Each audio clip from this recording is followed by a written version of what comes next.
Bai Chen Xiang sekarang, dia sudah mulai menaiki tangga. Terlahir dari klan kecepatan, dia paling fokus pada kecepatan. Tetapi setelah mengambil langkah pertama ke cahaya Sigot, ekspresi Bai Chen Xiang langsung berubah. Hanya dengan satu langkah ini, dia sudah merasa tidak bisa bergerak.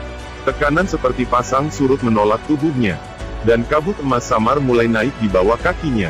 Tak heran mereka hampir mati, setelah mendaki beberapa lusin anak tangga. Sepertinya bahkan 10 langkah akan sangat sulit bagiku. Tidak mungkin, aku tidak bisa tertinggal lebih jauh.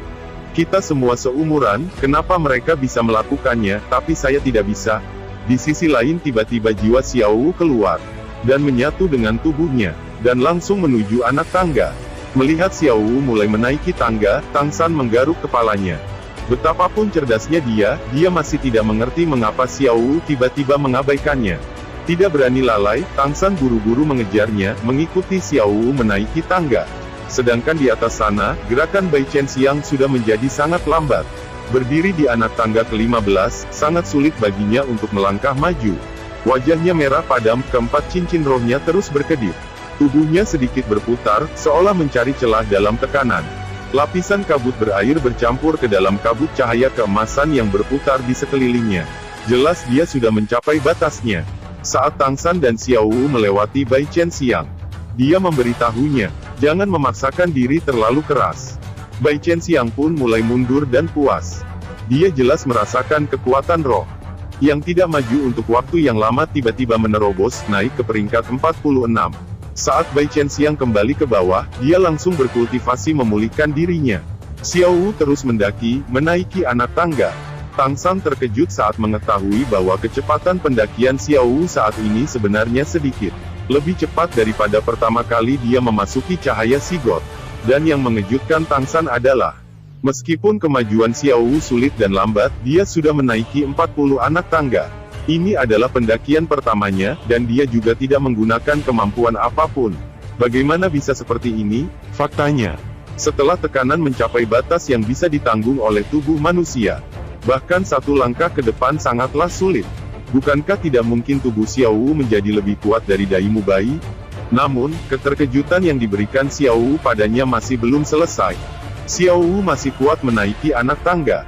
Dan saat menjejakkan kaki di langkah ke-50, Xiao Wu akhirnya berhenti, wajahnya menunjukkan ekspresi yang agak menyakitkan. Dia tidak terus maju, melainkan mulai mundur perlahan. Tang San juga tidak mencoba untuk maju, melainkan menuangkan kekuatan roh yang tersisa kedua wilayah besarnya. Memperluas jangkauan untuk menutupi Xiao Wu, menemaninya turun bersama. Saat mereka sampai di bawah, Xiao Wu berkata, mulai sekarang biarkan jiwa aku keluar untuk menaiki tangga bersamamu setiap hari. Perasaan tekanan barusan, sepertinya memiliki efek kekuatan pada tubuh dan jiwa saya. Jika saya menebak dengan benar, setelah jiwa saya marah, itu seharusnya bisa menyatu dengan tubuh saya lebih lama. Sekarang aku akan kembali dulu. Tubuh Luo Xiao Wu melembut. Jiwanya sekali lagi kembali ke cincin roh dan tulang roh di tubuh Tang San. Di saat Tang San dan Shrek Seven Devils beristirahat, dan asik membahas tangga cahaya Sigot, tiba-tiba suara tepuk tangan terdengar.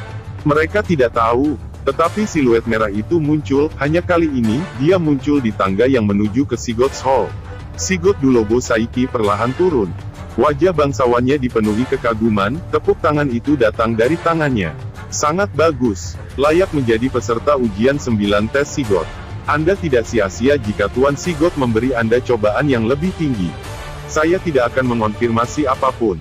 Masing-masing uji coba selanjutnya akan lebih sulit daripada yang terakhir.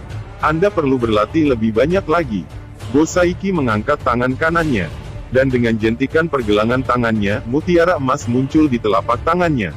Dengan kilatan keemasan, mutiara emas itu telah terbang keluar, perlahan mencapai puncak kepala Ma Hongjun. Go Saiki menjentikkan jarinya, dan dengan suara berdesir, mutiara itu pecah di atas kepala Feti. Seketika, kabut emas mengalir keluar dan menyelimuti tubuhnya. Ternyata di antara Shrek Seven Devils, hanya Ma Hongjun yang tidak mengalami peningkatan level. Sehingga Bo Saiki membantunya, agar Ma Hongjun naik level 1 tingkat. Bo Saiki berkata, setiap peserta ujian yang dianugerahi uji coba Sigot tingkat hitam atau lebih tinggi dapat memiliki satu kesempatan Untuk cincin roh yang dianugerahkan dewa, saat pertama kali mereka mencapai kemacetan. Kini warna dari kabut cahaya keemasan perlahan menyelimuti Ma Hongjun. Lingkaran cahaya mulai muncul di sekelilingnya. Ini adalah proses di mana Ma Hongjun menyerap cincin roh dari mutiara emas Bo Saiki. Ma Hongjun benar-benar menahan rasa sakit yang luar biasa. Kekuatan tekad jiwanya yang terburuk dari semua orang. Tetapi sejak Shrek Seven Devils bersatu kembali, dia adalah satu-satunya yang belum mencapai Spirit Emperor tingkat ke-60. Tepat pada saat ini, Tang San melambaikan tangannya kepada yang lain, menarik perhatian semua orang, dan sekali lagi menunjuk ke tangga menuju Sigurd Hall. Tidak ada yang tahu berapa lama Fatty akan menyerap cincin roh. Tetapi dengan Sigurd Dulobo Saiki di sini, ini bisa dikatakan sebagai tempat teraman. Daripada tinggal di sini untuk menonton, akan lebih baik Shrek Seven Devil berlatih kembali. Tang San berkata, kita semua akan latihan lagi. Sebelum mendaki, gunakan semua kemampuan pendukung, lalu tahan tekanan cahaya Sigurd. Dengan begini kita bisa menaiki anak tangga sebanyak mungkin.